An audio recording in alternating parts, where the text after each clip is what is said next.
इसीलिए माता पिता को सदैव अपने साथ रखें, इन्हें कभी भी दूर में ना रखें। और खास करके तब जब आपका संतान हो जाए, जब आप विवाहित हो जाएं और आपके बच्चे हो जाएं, तो अपने माता पिता को कोशिश करें कि आप हमेशा अपने साथ रखें, जिससे कि आपका बच्चा को एक ऐसा गार्जियन मिल जाए जो आपके ना होने के बाद या आपके होने के बाद भी आपसे बेहतर उसे देख सके। याद रखिएगा, आपसे ज़्यादा आपके पिताजी आपके बच्चों को प्रेम करते हैं और उसके लिए अच्छा सोचेंगे। इसलिए अपने माता को, अपने पिता को इस भाव में हमेशा अपने साथ रखिए कि ये केवल मेरे माता पिता नहीं, ये मेरे बच्चों के नींव रखने वाले हैं।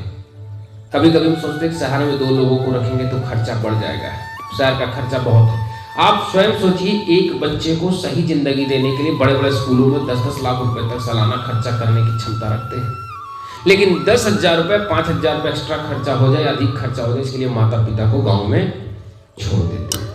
तो ये बहुत बड़ी मानसिकता हमारी खराब है कि हमने अपने माता पिता को गाँव में छोड़ दिया, बच्चों को शहर ले आए।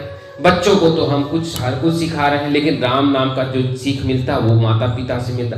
संस्कार जो मिलने वाली थी हमने उसे ही गांव में छोड़ दिया। हमने संस्कार के साथ साथ संस्कार देने वाले को मुख्यतः छोड़ दिया। याद रखना, दूध तो शहर के हर कोने कोने में मिल जाएगी, लेकिन दूध जो वास्तव में गाय देती है गांव का ही शुद्ध देती है, क्योंकि गांव का गाय आज भी घास खाया हुआ दूध देती है, शहर का गाय आज भी नाले का कीचड़ खाती है।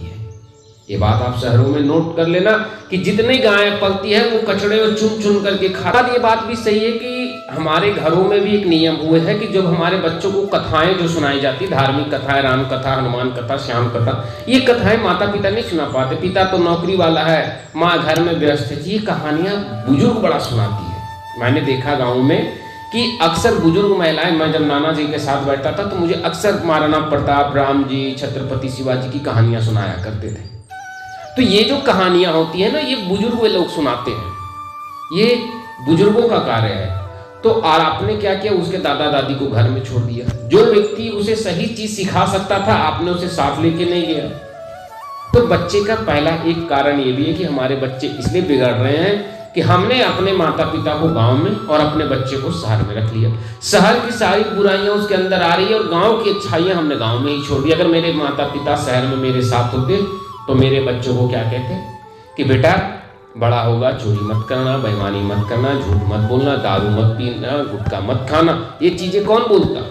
ये बुजुर्ग लोग बोलते हैं। हम तो ज्यादा ज्यादा डांट सकते हैं, 24 घंटा देख नहीं सकते। राम जी ऐसे थे, कृष्ण जी ऐसे थे, हनुमान जी ऐसे थे, ये कौन बताएगा? ये बुजुर्ग लोग बताते हैं। हमने तो उन्हें छोड़ दिया।